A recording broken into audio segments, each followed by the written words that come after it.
Hey, this is Jersey. You're listening to the Garden State. You're listening to The Garden State, the only New Jersey podcast that gives you all the news you need to hear this week. My name is Josh Sobo. I'm Josh Owick. And I'm Jordan Morris.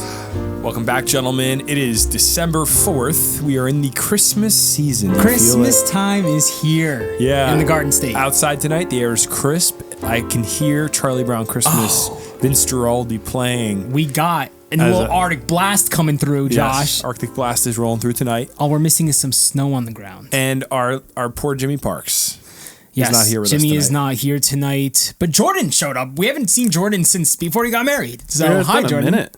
Yeah, it's been a minute. Like 3 months. That's what happens. You get married. I thought you were done. I thought you were never coming back. No. I was just waiting for Jimmy to injure himself so I could come back. Yes, Jimmy has a story to share next time he's on the podcast. I don't want to spoil anything, but there was an injury. Jimmy's all right. And I'm pretty sure that, he had something completely separate. That's why he couldn't come tonight. But yeah, Jimmy has a story to tell. So Yeah, absolutely. We'll let him tell his story when he's ready. That's his to share. I was going to say, you guys, all you single gentlemen, all these years seeing me acting like, no, I mean, you never specifically like called me out for being busy because I have a family. You're pretty chill with me. You've never done it. But there are people that would make comments like, oh, a guy gets married, you never see him again. People make those kinds of jokes. yes. And you see Jordan gets married and we just never see him again. And it's a real thing. And I just said to him, yeah, it just gets more and more interesting. We'll see how much we see Jordan in a year from now. What year did you get married, Josh? 2021. So we were doing the pod? No. Were we doing the pod already? Or it was right before we started? We started at the fall after I got married. I got married in May. We started in November. Got it. Because I'm trying to remember. I was like, did you do the podcast right after I'm thinking after June was born, you were like right back in it.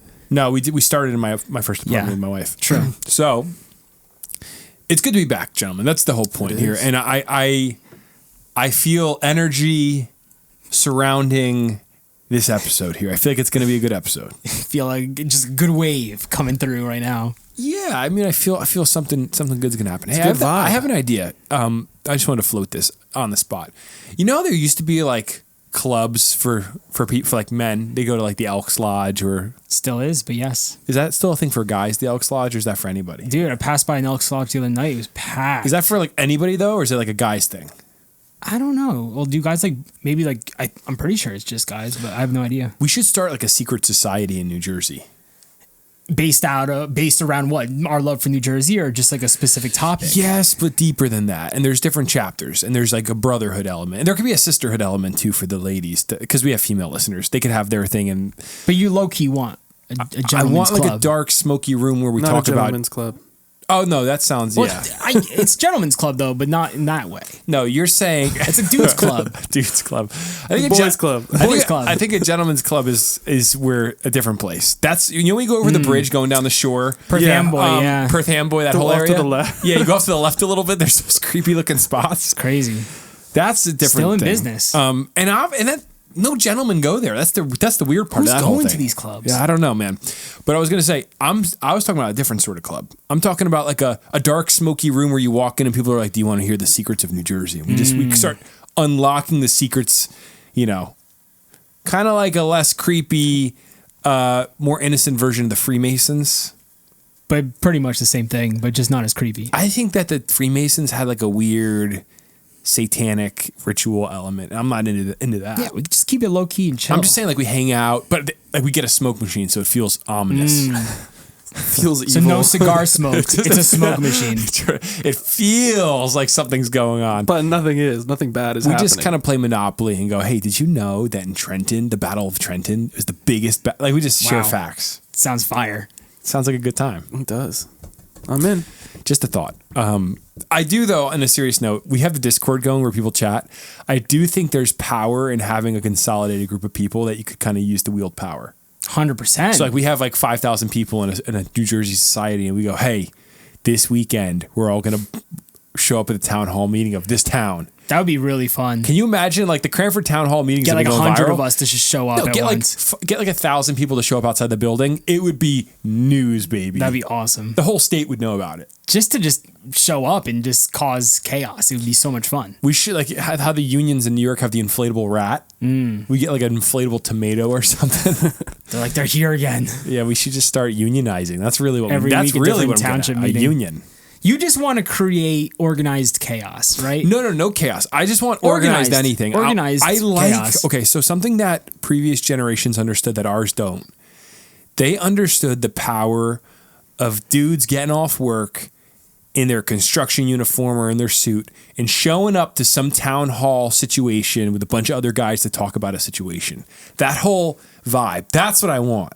Bunch of dudes in a room going, we got to solve this problem. You got to be the one to start it. You just got to. The Rotary Club. I guarantee you start that, you'll get at least like 5 people to show up in the beginning stages. And we'll grow. That's how you grow. But like, if you make the call, you would get some. You get some crazies. On a serious note, where is the organized group that wields power in New Jersey? Think about on the national level, you can look at political movements and organized, groups that do things. If you focused on the local level, you said our goal is to apply pressure to the politicians to make them make right decisions. You could get pretty far, probably. Yeah. In New Jersey, you need like 10,000 people, and you could get some stuff done. That's easy. Every Instagram post that a politician puts up, you got 10,000 people commenting, going, "You're a liar." It's gonna get to their head. Honestly, dude, I'm just curious if you were to start it, like how many, like you would just start building, but it'd be pretty cool to see. It's like kind of like a social experiment, seeing how many people you can gather.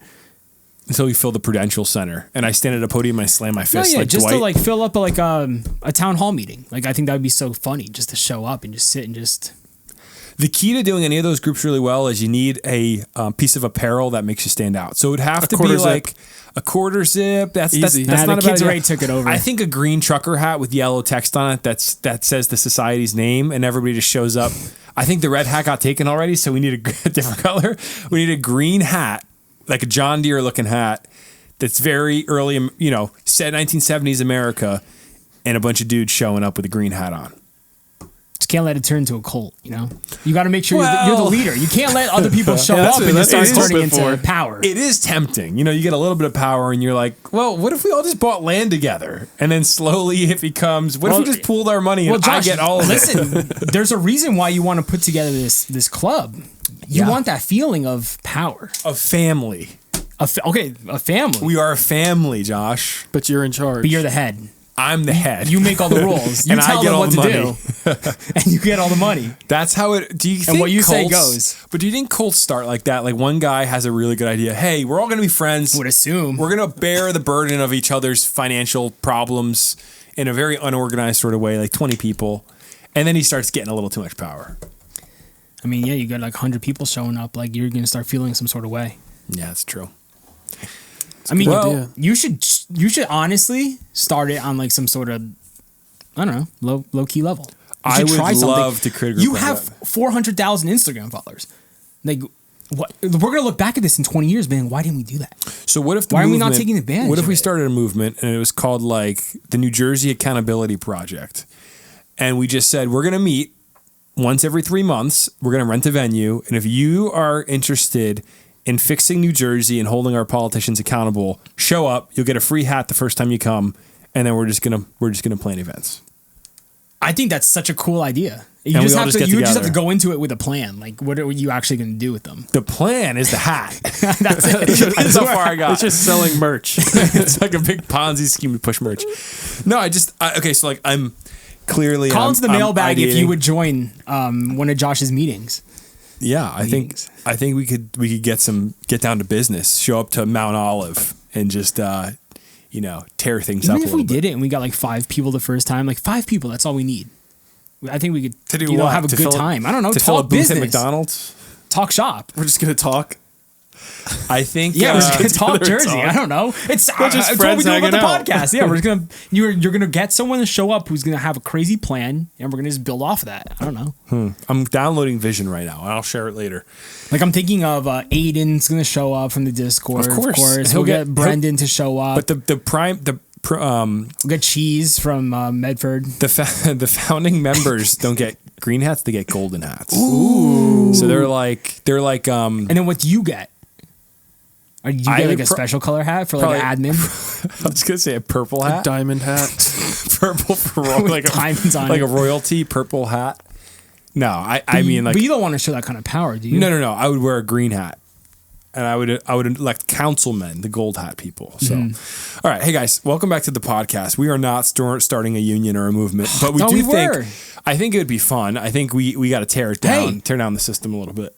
Remember we did our meetup for the 100th episodes? Yeah. We had like 60 people show up? 60 people. That's all we need. That was awesome. That was a mob. And there was like no publicity crew for it either. No. It was just the podcast. It was just the Didn't pod. even push it on Instagram. It was the OGs. It was the real ones who loved Jersey. And like that was so beautiful. We should do another meetup. Yeah, I was going to say a meetup. Start from there. Just that a would be meetup. cool. Because that was so much fun just to catch up with everyone. Seriously. And then we work from there. Yeah, I think it's a good idea. We're gonna have to ruminate on this and see what the plan is. The green hat idea is sick. It's so fire. But okay, so let's move on here to the actual podcast. Before we get into the news this week, I frequently browse different social medias, including X, which seems to be an interesting way to get local news. X, because people tweet. I don't know if you say tweet, they post. Yeah, I say tweet still. And there was one story bouncing around in local New Jersey media that apparently Mikey Sherrill is pushing Governor Murphy's administration to raise the sales tax to 7% while he's in his lame duck period. So he's not political, not officially out, but he's a lame duck. We know we have a new governor coming in. So as a result, it's kind of the perfect time where she can push him to do this, and she doesn't get any of the flack because she's not officially governor yet. Where did the term lame duck come from? What's the history there? The lame duck period. I'll tell you right now. Like, I would hate to be called a lame duck. Well, a lame duck probably can't fly, right? A lame duck the term lame duck originated in the 18th century Britain to describe stockbrokers who defaulted on their debts, similar to a duck that falls behind the flock. So I guess it's kind of the image. So the term was borrowed for the political world in the 1830s in the U.S. The earliest known use in this context was in 1863 when a U.S. senator described the Court of Claims as a receptacle of lame ducks. I guess it kind of denotes like the flock is flying ahead and you're falling behind. We're leaving you in the past. Got it. You're a lame duck. Got it. So one of the individuals that's bringing this forward is someone named Dawn Fantasia. She's an assemblywoman. And we figured the thing with social media is I can just send her a DM. Like, can I call you and talk about this? So we're going to give her a call tonight and try to get to the bottom of what's going on right here in New Jersey with this sales tax hike. So let's jump to the call right now. Let's do it. I guess the main question I wanted to ask you tonight is there's been news swirling around. I've seen tweets and just different sources saying that you have good reason to believe that currently Mikey Sherrill is pushing Governor Murphy's admin to raise the sale tax to 7% in this lame duck period before she comes into office. So really, I wanted to just connect with you and hear, what are you hearing? When did you hear this?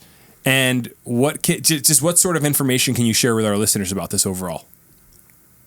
Sure. Well, the first I heard of this was 2 days ago in the late afternoon. I heard it actually from both a Democratic and a Republican senator that discussions were happening about returning the sales tax to 7% during lame duck. And, immediately I made it public. I'm not here to protect these quiet conversations in Trenton. I'm a newcomer. I've been there. This is my first term. And, I was glad to see today Politico confirm that they received the same information a few hours before I tweeted it out, and they heard it from a Democrat source as well. So I put it out there, and it forced a response to some degree. The governor-elect's transition team, someone who was on her campaign team prior, had said, oh, no, that's not true. Crickets from the Democrat leadership in both the Senate and the House. And Assemblyman Krista Phillips, who is our conference leader on the Republican side, put out, a full court press today to say, listen, this is now what we're hearing from both sides of the aisle coming out of the Senate, and taxpayers deserve to know. I mean, people say things during campaigns, right? And you had that silliness where Mikey Sherrill was calling Jack Ciattarelli high tax Jack and convoluted that whole falsehood about he was going to raise sales tax to 10%. And, you get a lot of fairy tales during campaigning. But now she is the governor-elect. This is very real. And we know Governor Murphy has been jonesing to get a sales tax hike ever since he's been in office. And the Democrats had pushed it down the leadership, and it's always been a bit of a bargaining chip. Now, the fact that we're hearing information that the governor-elect's intention is to push Democrat leadership to actually institute that sales tax hike now, I can imagine a gleeful Governor Murphy would sign it, on his way out, his last parting gift to New Jersey. My concern is we've heard it from enough sources now that it seems very real. Their silence speaks volumes.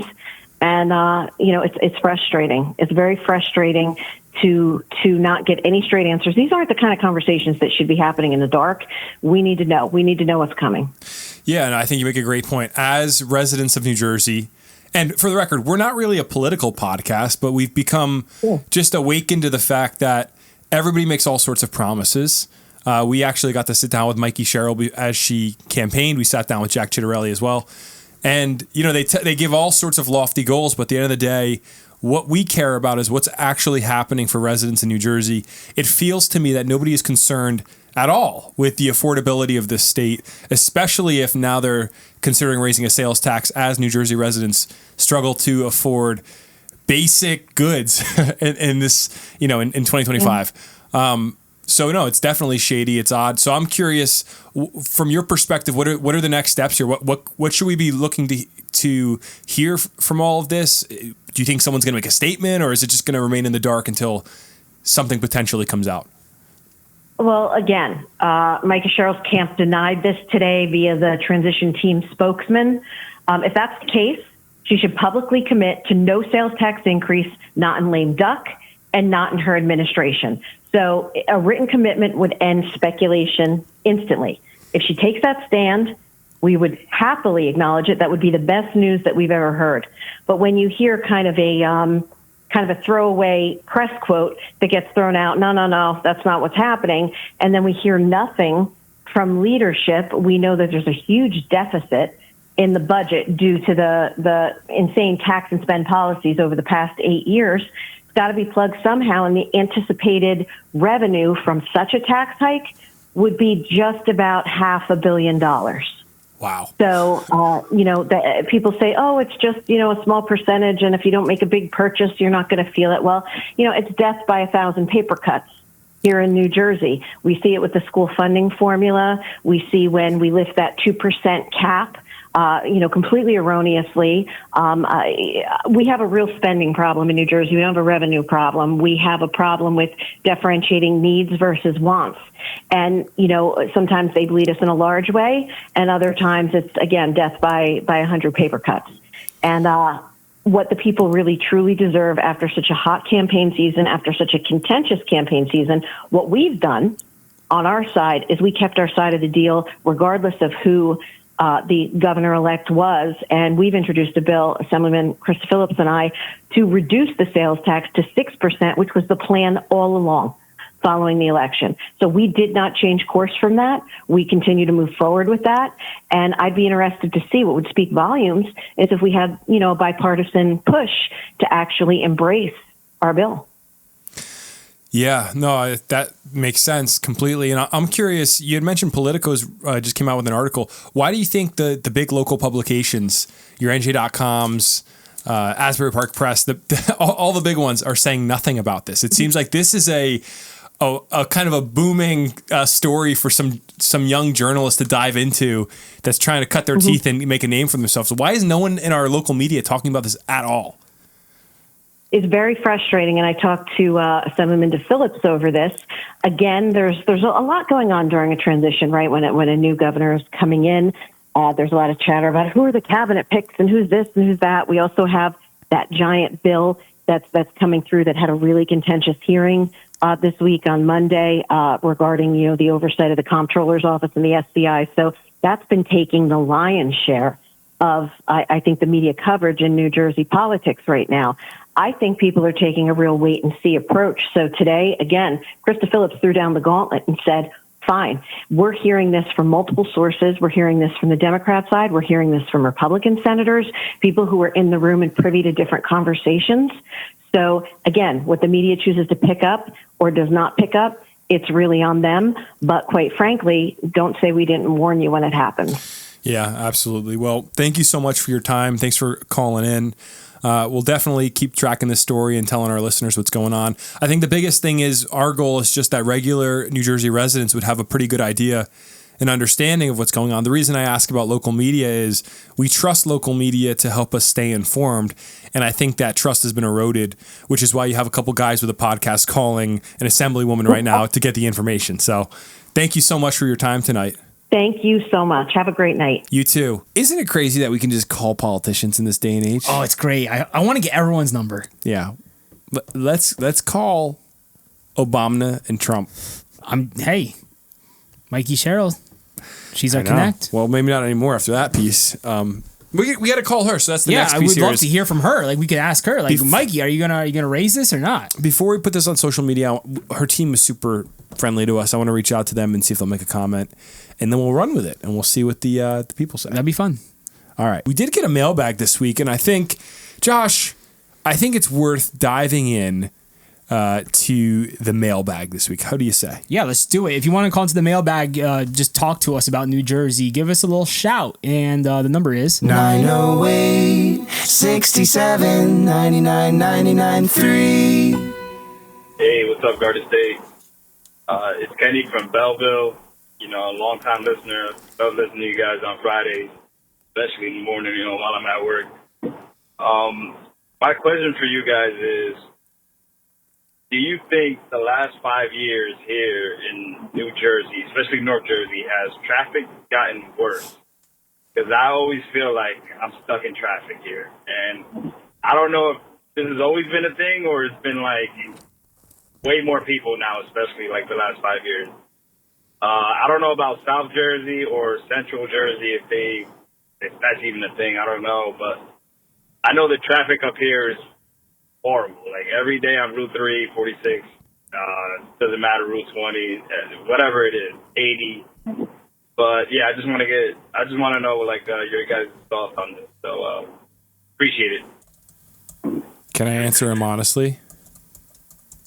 Yeah. I mean, based off before you give stats, like I think definitely it's gotten way worse. I'm stuck in traffic all the time. Newark Bay Bridge. I'm driving on 78 all the time. If you go at like 7:30 in the morning on a weekday, you are screwed. Like to move a few miles, it could take an hour some days. I do love driving on Fridays though, because a lot of people work from home and there's way less traffic on Fridays. I will say that in North Jersey. But I think we've gotten way worse over the years.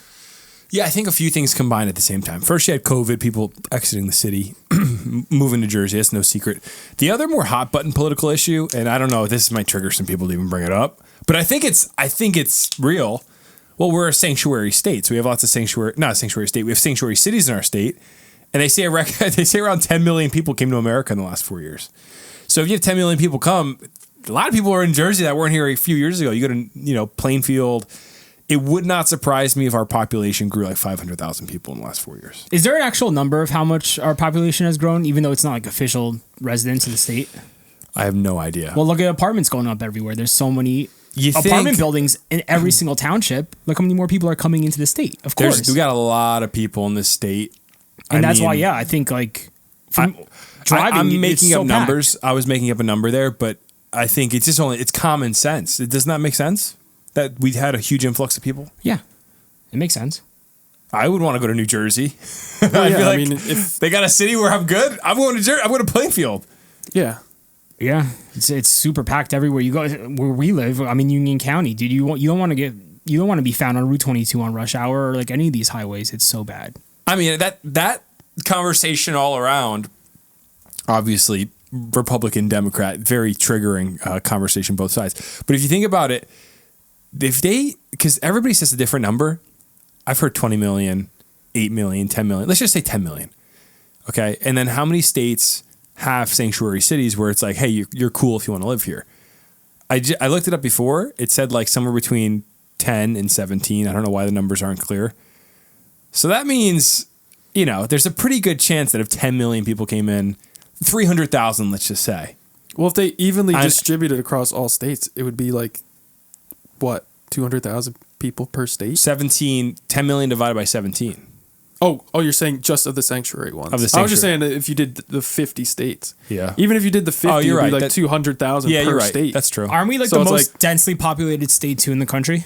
Isn't We that what they are. say? Yeah. It's official, right? Yeah, and I think it's just the combination of a whole bunch of things. But like, obviously the apartments, you have these roads that were not built to have all these cars on Yes. them. And, all these apartment buildings going up next to each other. And that's why we're always complaining about everybody it. Like, trying that's to, what you these know, towns are turning into. everybody It's trying to go down crazy. these little tiny roads that just weren't designed for holding that much traffic. But The overdevelopment thing is scary, and this is the part that with the apartments we always talk about this. I don't know where people are coming from for these apartments. Because they fill up immediately. It blows my mind. I'm like, how is this giant apartment complex in Cranford, New Jersey, filling up like that? Who's And the living there though? Like, the rent is like $5,000 for a 1-bedroom. But I don't get is there just a waiting list of people trying to leave New York to come to New Jersey? It does not make sense. Also, for the affordable apartments, there's like a certain percentage. I forgot what it was, but like there's a huge waiting list for the affordable section too, and they get filled up immediately. But then the rest of the building gets filled up with just regular renters, and I'm like, why are these people blowing all this money? It doesn't make any sense. How is it working out? Something's going on. It's like that scene in SpongeBob when Patrick Star comes home to his rock and just sees all the eyeballs in it. Remember that? Yeah. And he's like, "Who are you people?" That's how I feel coming home every single day. That's New Jersey's just full of people, man. And I mean, we've always been full of people. I think though, I feel to Kenny's point, I don't think this is anecdotal. I genuinely believe something has shifted in the state. Like that, like it feels like New Jersey 10 years ago, 2015 to now, it just feels we are at capacity. which is it's so funny capacity. too, because you would think it wouldn't have gotten so much worse because there's so many more people who work from home now, where it's Yeah. like they don't have any reason to be traveling at 4 p.m. 5 bad. p.m. But it's like, how are there still this many? Drive down North South Ave from like Plainfield all the way to Elizabeth. Like it's apartment complexes. It's turning into like a major, like it looks like a city driving through North and South Ave sometimes because of how big these apartment complexes are.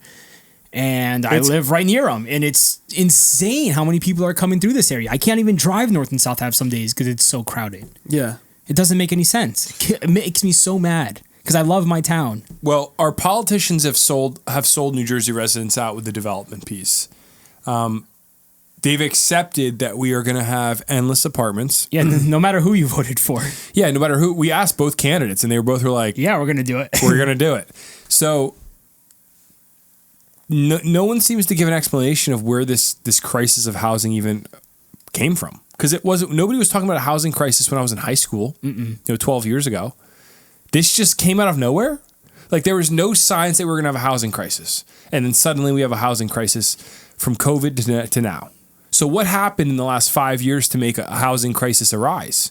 We didn't knock down any houses.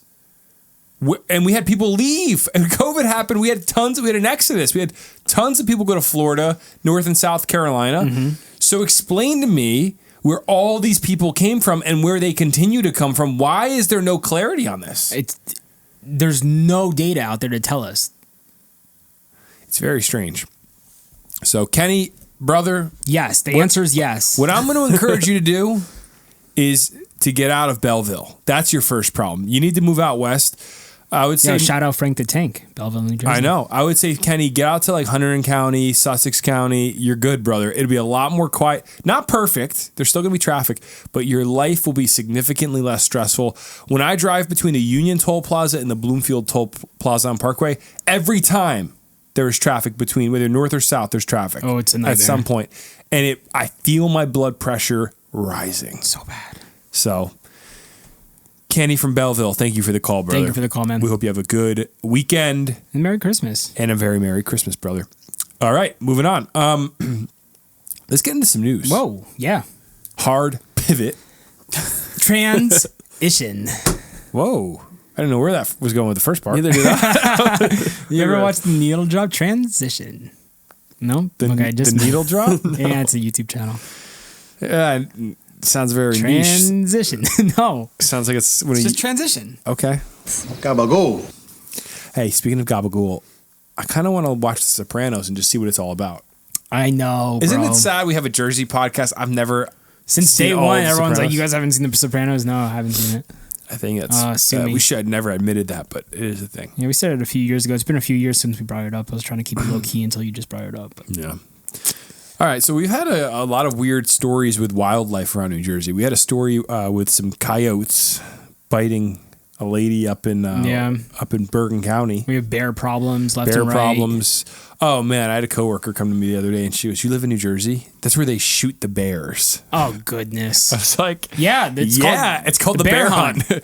And she goes, there's too many bears. She was like, like sighed, like she was so sad. And I was like, our biologists say we gotta hunt Where the does bears. she live? New York? Probably in The the city? city on some Yeah. concrete, not near a bear. Let's bring a whole pack of bears next to our apartment and see what she I know. does. We should release the. It sounds like a threat. Release the bear. Release But you're the right. bears. Like release a bunch of bears and see how emotional she is at that point. Nonetheless, so we've seen a lot of wildlife stories. This one's no different. This is out of Montvale. It's every other week. Way up in Bergen County, nearing the state line. Montvale residents have been urged to be on high alert after a woman was bitten by a fox. Foxy. Yeah, so this is fox season. Police in New Jersey are warning residents to be on high alert after a woman was bitten by a fox on Tuesday. It happened around 4:30 p.m. on Bryan Drive, just off Main Street. Officials say the animal bit the 61-year-old victim's leg before running behind her home. She was treated at the scene and taken to the hospital for further evaluation. Animal control responded and canvassed the surrounding area with dogs, but were unable to locate the fox. The neighborhood borders wooded areas where wildlife thrives, so seeing a fox is not unusual. But one that would attack a human is a cause for great concern. Officials are urging residents in the affected area to avoid contact with stray animals and to remain vigilant for unusual behavior. They also advise pet owners to keep up with their rabies vaccinations and to supervise children and pets outdoors. That's the scary thing. I have a kid. Yeah, I've told you guys about this. My kid, right? No. Yeah. Did you know that I have a kid? No. Oh well, that's a new thing. Yeah. Two of them. I have a big backyard, not fenced in yet. We'll get fenced, regardless. Fence, no fence. You want to let your kid play outside? I got to be worried about a fox coming and biting my kid. I guess so. Now you do. Don't they say like the animals that like if it goes to bite you, if they're not scared of you, that means they're sick or something? That's why they have to kill it. Yeah, I think I've talked about this before on the podcast. I was driving through the Watchung Reservation a while back. Fox is just walking up to people and they're like leaning over with their hand out, like they want to feed it. Yeah, because they look so cute. And I'm saying, I pulled over and I said, "Get away from that fox." I know. And they were like, "What?" I said, "That fox probably has rabies. They're not supposed to come near you. If it's coming near you like that, it's sick. Stay away from it." Yeah, and that's they a were problem. They were like, "Really?" And I'm like, "Yes. What are you? A fox? It's a wild animal." I feel like every fox I've like ran past in the past month or so, like every time I see a fox, it runs away from me. Like I kind of wish it stuck around so I could take a picture, but it always gets scared. So like that's the natural reaction of a fox, right? Yeah, they should run Yeah, away. they're not So gonna yeah, if they're approach you. sick or have rabies, that's the ones that are going to approach you. So the real message here is to the listeners at home: if you see a fox, stay away from it. If it starts to come near you, definitely stay away from it. Fox, coyote, a bear, all the above. You know, have you guys ever seen the videos? And this is really dark, but when you get rabies, it reaches a point if it's treated early enough, it's fine. It's really curable. But if you wait too long, you start to get an aversion to water. Have you seen this? Yeah, I've heard about this. People can't drink water. So like there's videos of people nightmare. trying to drink water and they just are like, they can't. So what happens? At that point, when you get the aversion to water, it's game over. They die? You die. Yep. Really? How many deaths from rabies have there been in the past year in the United States of America? Annual rabies deaths, America. Let's find out together, brother. Has there been? Fewer than 10. That's not a lot. So that's great. The U.S., 4,000 rabies cases are reported each year, mainly from bats, raccoons, skunks, and other wildlife. So, Oh, dude, getting sprayed by a skunk? and getting rabies. No. If you get sprayed by a skunk, can you get rabies, or you have to get bit by it? No, I don't think spraying. The spray wouldn't carry. I think it. it's got to get in your blood.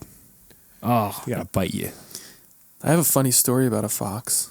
yeah. If you guys want to hear it. Sure. The song. No. It was at the start of COVID. Me and my neighbor, Danny, we were bored, so we're like, all right, let's just go sleep outside in hammocks. And we had a fox in the neighborhood at the time. And so we just set up hammocks out there. We're like, all right, let's just sleep out here. And his mom comes out and she's like, oh, you guys shouldn't sleep out here. There's a fox. And I'm going, oh no, we're fine. And literally I'm staring at the fox as I'm telling you, What time is it at this point? It's probably like 10 p.m. Okay. But she just comes out and is telling us, we got to be careful because there's a fox. I'm like, oh, he's not going to come out tonight. And I'm literally staring at the fox, standing 25 yards away from us. While you're talking to her? While I'm talking to her. And I'm just waving at it, smiling. Yeah, oh no, he's not going to come out tonight. We're fine. But Did he bite you? no, but he killed 2 of my rabbits. So Oh. Murderer. yeah. Wait, but did you end up sleeping the entire night, or you went inside Well, we stayed out there, but all night? I'm like, what is he going to do? Come jump in the hammock? You never know if he's sick. He might. Did you feel any guilt about your rabbits getting eaten? Because you're the one that put them in a cage, so you don't think there was any sort of liability on your part to make sure they were safe? You could have brought them inside, kept them safe in here. Yeah, there was some guilt, but I don't even know how I got in the first cage. They literally left no evidence, just disappeared. That's So why how do you know it was a fox then? Because we saw him eating the rabbit. Oof, that's even worse. Yeah, That's so You have to sad. watch- Did you freak out when you saw that? I didn't see it. My brother saw it. So what's the fox eating? There's a fox eating something. We're like, wait a second. We're like, I recognize those colors. No. And then the next one, I went out to feed the rabbit. I'm like, I looked at the cage. I'm like, where is it? It's gone. And then I'm looking around, and then I just find a murder scene of just blood and fur everywhere. I'm just like, oh my god. When did this happen? This one, mate, I feel like that was only a year and a half ago. Yeah, I feel like when I met you, or when I started coming over more, I saw the rabbits for a little bit. But we didn't find the body. But the next day, it literally brought the body back to our yard, and my dad was freaking out. I was like, it's taunting us, Dude. Why ever since I've met you, you just are losing animals. Liz died last year. That was a lizard. sad one. All your animals Just are when we gone. started to get to know him. Did the fox do that too? The fox got into the lizard. Could you imagine that? in your bedroom. Just everything Good we have snack. is getting killed by a Nah, fox. honestly, I'm sorry about that. Yeah, I loved your lizard. I know. The bunnies were cute too.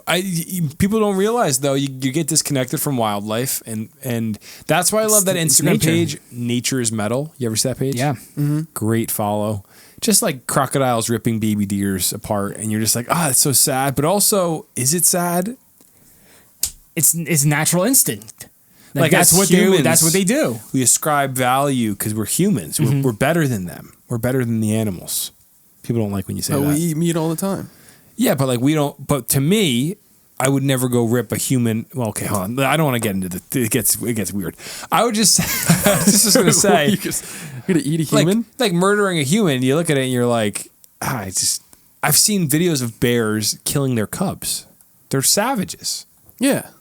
But a human does that, and you're like, dude, that's wrong. You don't You kill your got a lot of kid. jail time for that. So Yeah, it's not allowed, I don't think. I don't think so. Yeah. The foxes, guys, you got to be careful around the foxes. Don't leave your kids out if you see a fox. Don't sleep in a hammock if you see a fox. Or get a big dog. That's the other solution. I mean, That's people are easy. camping this time of year, Jordan. People are sleeping in hammocks. There's It's going to true. be a fox. There's gonna be one. That just elevates your Hey, hammock a little bit. Bear spray. There you go. Easy fix. Yeah. If a bear comes at you, yeah. And if you get bit, obviously go to the hospital. Get that Right rabies away. shot.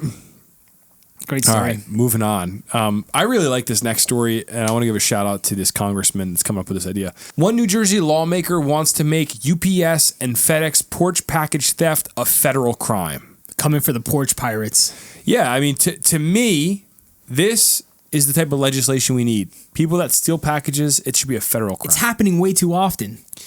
Yeah. So the article says stealing a package off someone's porch, also known as porch pirating, could soon be a federal crime thanks to a New Jersey congressman. Representative Josh Gottheimer, a Democrat, announced his plan to reintroduce a Porch Pirate Act at a press conference in Ridgewood, New Jersey earlier this week. The legislation would make it a federal crime to steal a package that was delivered by a private carrier such as FedEx or UPS, according to the lawmaker. Currently, federal law only protects packages delivered by U.S. Postal Service. So that makes sense. You would think, I think if we're going to add this law, you should also add Amazon in there. Add everyone into it. Yeah, like Shouldn't be stealing packages. Any delivered package on a porch from a carrier, be it a federal carrier or a private one, it's a federal crime to steal. And I feel like most people are ordering from Amazon more than anything right now, especially during the holiday season. Like all my packages are Amazon. We just had a package go missing recently. Really? Yeah, and they even had the photo on Amazon of the package at our front door. But it was an Amazon package. It was Amazon. Wow. Yeah. We have no idea where it went. You have a Ring doorbell? No. Oh, you need one. What did Amazon say about it? They just sent us a new one. They're the best. Whenever I lose a package, I just hit them up and they're like, all right, we'll send you another one. But here's the thing with that. Amazon, that they must lose hundreds of millions of dollars a year replacing packages. Yeah, no doubt. So if anybody should have a vested interest in making this stop, it should be Amazon. 100%. Why are they not lobbying congressmen going, hey, can you make it a crime? Bezos is so rich, he doesn't care. Yeah, they're like, what's $700 million a year? What's $3 billion? Whatever. So say I go and steal a package off some guy's doorstep tomorrow and it's a FedEx package. Mm-hmm. I'm not going to get charged the same way I would get charged if it was a USPS. No, you get charged locally. You would go to your police department and file it, and I'd imagine at the worst it's a state crime. Wow. But the reason the U.S. Postal Service always has been a federal crime, you're tampering with mail, with federal mail. Yeah. So the federal government is transporting a package, and you're tampering with that. Therefore, it's in the federal jurisdiction. It has to be a federal crime. Got it. They're not going to go to a local police department. It's the USPS. It's wild. For goodness sakes. Don't be going into people's Come mailboxes rain or shine. Either. Yeah, you go into someone's mailbox, it's a big deal. They have the postal police, right? No. Yes, that's a great Seinfeld episode. You ever see that? No. When Newman sits down with, with Kramer or someone because... If Jimmy was here. Oh, yeah. True enough. Oh, Seinfeld's so good. So I looked up how much money does Amazon lose to stolen packages. Amazon's specific loss is not public, but industry estimates place the total national loss from all porch piracy around $15.7 billion. Jeez. $15.7 billion. So that's total. That's everything. Amazon's got to be 50% of that. That's a lot of money. Don't you think Amazon's got to be 50%?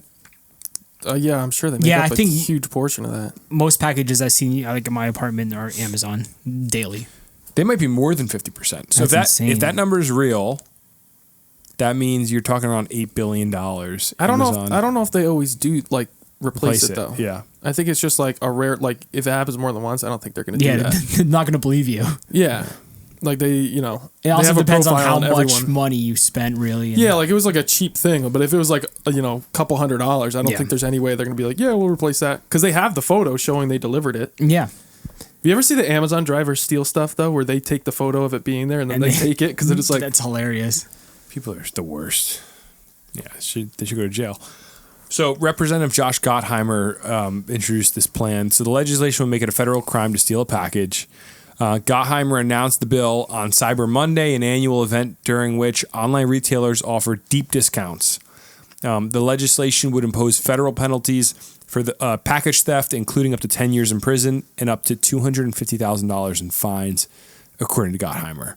It would also give federal agencies, including the FBI, full authority to investigate stolen packages delivered by private companies.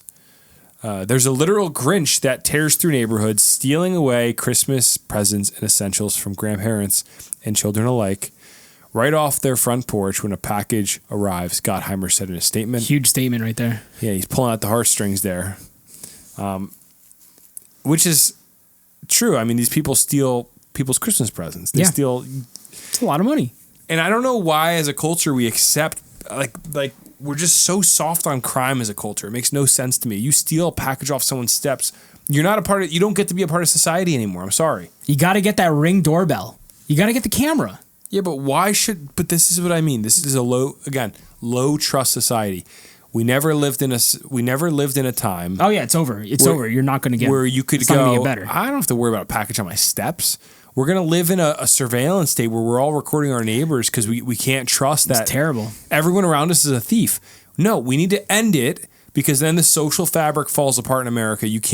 We no longer have a cohesive society where we trust one another, and the empire is over. That's the end of the empire. So we need to do everything we can to rebuild the trust between us and our neighbors, make it safe. Bad evildoers need to go to jail for a long time. Well, and that's why this bill needs to get passed. Yeah, so I support this bill. That's what I'm getting at. You know what I'm just realizing now? I wonder if Amazon has like an interest in packages being stolen because they own Ring Doorbell. So they want more people to buy Ring. Yeah, so it's like, and then they pay a monthly subscription to record. So it's like they don't really care. It's like everyone, we have to throw out, some packages to people every once in a while, but most of the time, I doubt they're refunding people or sending them new packages. That's a great theory because the stat I read before said the average package is $65. Yeah, so but imagine how much is a Ring Doorbell? Amazon is spending $65 to acquire a new Ring Doorbell customer that's going to spend $100 on a doorbell and then $50 a year on the subscription. Yeah. If you think that's the acquisition cost for the new customer is $65, yeah, Jordan, you're on to something that's brilliant. So why would they want to end the yeah, because like if you get your package stolen, the first thing you're going to do is like, I need a Ring Doorbell. This kid's smart, man. Listen, I would do the same thing. I'm glad he married my sister. We need to start a business. That's Amazon. I would not put it past Amazon to ensure some porch piracy is allowed because it creates a kind of a base of buyers for their doorbells. Yeah, because if you have a high trust society, nobody's going to be like, I need a Ring Doorbell. You're right. And so not going to make money. Amazon's incentivizing the destruction of the fabric of our society. They kind of want it to collapse. Yeah, because then this is all just a conspiracy to sell Ring doorbells. Well, you say it like it's a small feat, but Ring doorbell annual revenue. What do you think it is? Ooh, are they still the biggest company in that industry? Ring. What's it like? Ring and Nest? Is Nest the other one? Yeah, Nest is the other one, I think. I got my parents a different one. I forgot which one. I think those are the two big players. I mean, 1.2 billion in 2024. Not as much as I thought. Still a lot of money.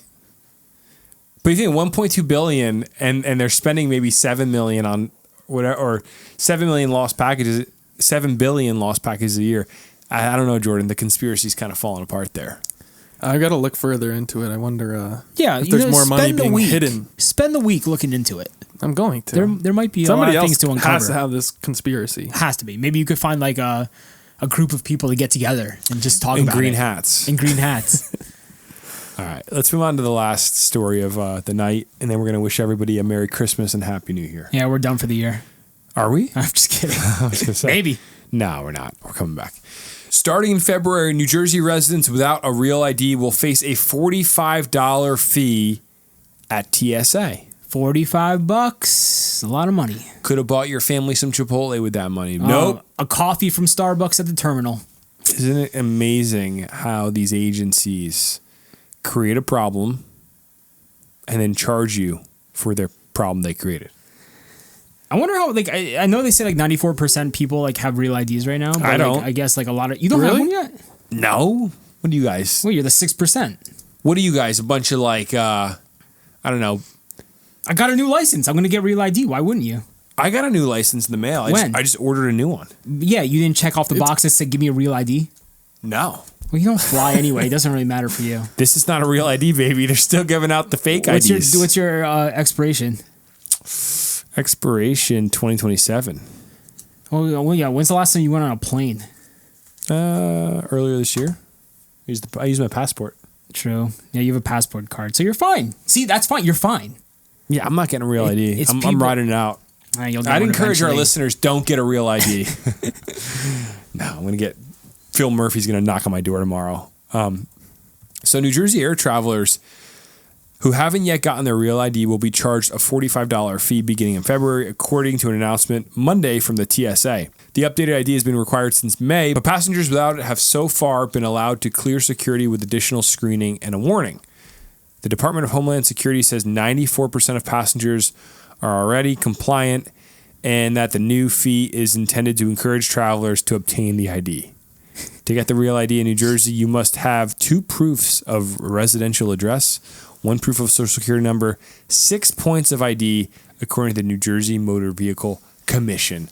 I'm just going to hold out as long as I can on this.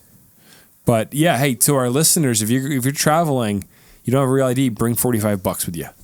Or your passport. Yeah. I don't think they accept Venmo. I don't think so either. You think they do? What?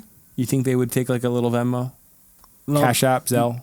Maybe for like an extra $10. Just like on the plane. Or no, not on the plane, on a train. What do you mean on the train? Don't you have to pay a lot extra if you buy something? You're talking about buying a train ticket. Yeah. On the train. Yeah. Yeah, there's a you extra have like fee. a big extra. Yeah, but now with apps, like who's doing that? Like that's before like the tickets were on the app. But yeah, you're right. I don't know. Well, that's the warning for you guys. I mean, it's just easy. If you don't have a real ID or a passport, you're in trouble. Yeah. It's so easy. Just get one or the other. Make it happen. All right. Well, that was our last story of the night, guys. I just want to give the listeners a shout out. Thank you for listening. We love our listeners. We got a lot of really solid New Jersey residents tune in every couple weeks when we record. And we hope you all have a wonderful weekend. Head up to Glenview Tree Farm, and get a Christmas tree from our friend Brendan. Ask for Brendan. Tell him the Garden State sent you. Yeah, he's giving us a kickback. He'll be really happy. He's giving us a kickback. 1 cup of hot cocoa for every tree we sell. That'd be really cool. And but yeah, have a great weekend, everyone. Thank you for tuning in, and we'll see you when we see you. Bye. See ya. See ya. You're listening to the Garden State.